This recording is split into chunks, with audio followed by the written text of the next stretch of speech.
Back to my channel. तो स्वागत है आप सभी का मेरे यूट्यूब चैनल पर। तो बहुत दिनों बाद वीडियो पोस्ट करी हूँ, I know very well, but exam pressure या और हेक्टिक की वजह से मैं नहीं पोस्ट कर पाई थी। बट अब सोच रही हूँ कि जो एग्ज़ाम्स कैसे कैसे जा रहे हैं वो मैं पोस्ट करके दिखाने वाली हूँ। तो यस, तो अभी मेरे साइंस से एग्ज़ाम हुए हैं, जैसे आप सबको पता होगा। तो 20 को हुआ है एग्ज़ाम। और कैसा गया एग्ज़ाम, मैं अपना late me just share all my reviews कि मेरा एग्ज़ाम कैसा गया। तो सबसे पहले अगर मैं बात करूँ सेट की, तो गाइज़ मैं अपना पेपर हाथ में लेके बैठी हुई हूँ और मुझे मिला था सेट वन मुझे मिला था। एंड मैंने उससे ही अपना पेपर जो है सॉल्व किया था। तो यहाँ पर सबसे पहले मैं बताऊँगी मेरा एग्ज़ाम गया कैसे। एग्ज़ाम वॉज मॉडरेट, पेपर इतना ना कि ज़्यादा मुश्किल था ना कि ज़्यादा हार्ड था। वो सही सो था, सही था, मुश्किल भी नहीं था, आसान भी नहीं था। और गाइज़ सबसे ज़्यादा मुझे ईज़ी टू मॉडरेट था, मतलब ठीक है। तो मुझे सबसे ज़्यादा मुश्किल जो लगा वो था मुझे एमसीक्यूज़। सीरियसली कह रही हूँ, मुझे एमसीक्यू सबसे ज़्यादा मुश्किल लगे थे। देखो यहाँ पर जैसे कई एमसीक्यूज़ थे, let me just tell you कौन से एमसीक्यूज़ थे। देखो जैसे जिन लोगों का सेट वन था शायद उन्हें पता होगा, क्योंकि आई गेस सेट वन में कौन सा 1 और 3 आई गेस ऑलमोस्ट सेम थे। तो ये देखो यहाँ पे 13th क्वेश्चन था। यहाँ पर ये देखो 13 क्वेश्चन में ये था गाइज, मतलब कि इसमें वो बताना था, इसमें हमें बेसिकली वो कुछ कैलकुलेट करना था, इसमें हमें रेजिस्टेंस कैलकुलेट करना था। तो मैं कर करके थक गई, पर मेरे को इसका आंसर नहीं मिला। बट लास्ट में मैंने कुछ ना कुछ कैलकुलेट करके मेरे को आंसर लास्ट में इसका मिल ही गया था। तो अकॉर्डिंग टू मी एमसीक्यूज थोड़े से डिफिकल्ट थे। एंड उसके बाद अगर मैं बात करूँ थोड़ा सा इलेक्ट्रिसिटी वाले चैप्टर का, तो न्यूमेरिकल मेरे को दिखे ही नहीं। इलेक्ट्रिसिटी की बात करूँ तो वैसे मुझे न्यूमेरिकल दिखे ही नहीं किसी भी चैप्टर के।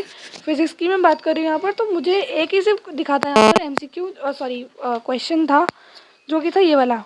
ये देखो ये वाला 31 क्वेश्चन था, जहाँ पर मुझे दिखा था कि इसमें हमें सिर्फ एक ही था यहाँ पर यू निकालना था। तो गाइस वो तो इजी लगा मेरे को, इतना मुश्किल था नहीं।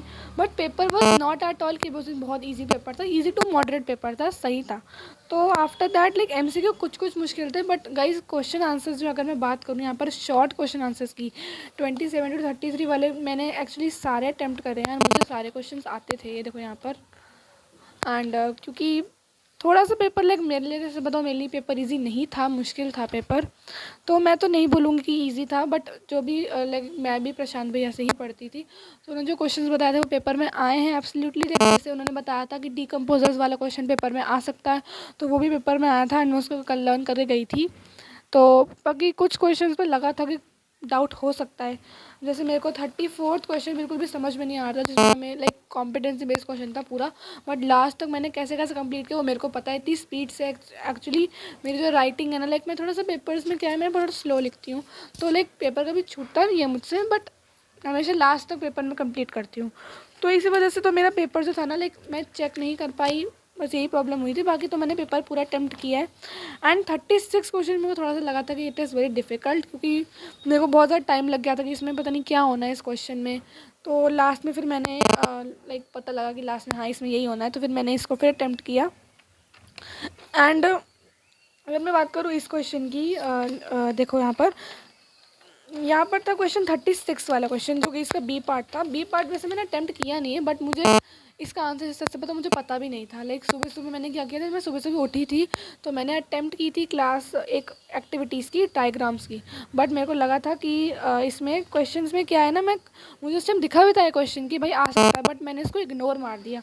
बट वो शुक्र है ये सिर्फ चॉइस में आया था ये वाला क्वेश्चन। तो मुझे बताना किस किसने वाला अटेम्प्ट किया, क्योंकि मैंने तो अटेम्प्ट वाला नहीं किया। तो उसके बाद 37 क्वेश्चन की अगर मैं बात करूँ, तो 37 क्वेश्चन भी इजी था।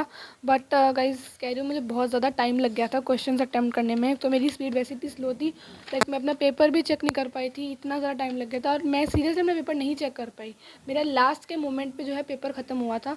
तो पेपर सब चेक नहीं किया था, मुझे उसका थोड़ा डाउट लग रहा है। बट कुछ क्वेश्चन हैं जिसमें मुझे डाउट, एमसीक्यू में मुझे बहुत ज़्यादा डाउट है, हो सकता है मे भी गलत हो जाए। तो पेपर वॉज नॉट ईजी, मैं फिर कह रही हूँ पेपर ईजी नहीं आया था मेरे लिए, हो सकता है ईजी ना हो, ठीक है। तो कुछ क्वेश्चंस थे, अब जैसे लास्ट क्वेश्चन था यहाँ पर, जैसे यहाँ पे 39 क्वेश्चन था, देखो। तो इसमें क्या था, इसमें हमें स्पेक्ट्रम के बारे में बताना था। डाउट तो मुझे इसमें भी लग रहा है कि मैंने पता नहीं क्या आंसर इसका कर दिया होगा। बट गाइज मैं एक्चुअली ना क्वेश्चंस को नहीं करती, चेक घर आके मेरे को लगता है कि गलत हो गया, फिर दिमाग में वही बना रहता है। तो मैं पेपर चेक नहीं करती अपना कि पेपर कैसा गया होगा। बट कुछ कुछ डाउट है कुछ क्वेश्चन गलत होने के, but paper was quite easy. ठीक है, तो यही था कुछ पेपर का। मेरा था सेट 1। तो जिस चीज़ का सेट 1 था ज़रूर बताना कि तुम्हारा पेपर कैसा गया, इजी था, मॉडरेट था या मुश्किल था। मेरे लिए तो भाई मॉडरेट ही था, नॉट इजी। तो यही था फिर मेरा आज का रिव्यू इस पेपर का। और मैं ज़रूर काम पर करूँगी कि मेरी स्पीड जो है वो लाइक और सही हो जाए, ताकि मैं पेपर ज़्यादा से ज़्यादा अटेंड कर सकूँ। तो यस, यही था मेरा रिव्यू। अगर वीडियो पसंद आया तो लाइक ज़रूर करना, चैनल को सब्सक्राइब कर देना। Bye bye.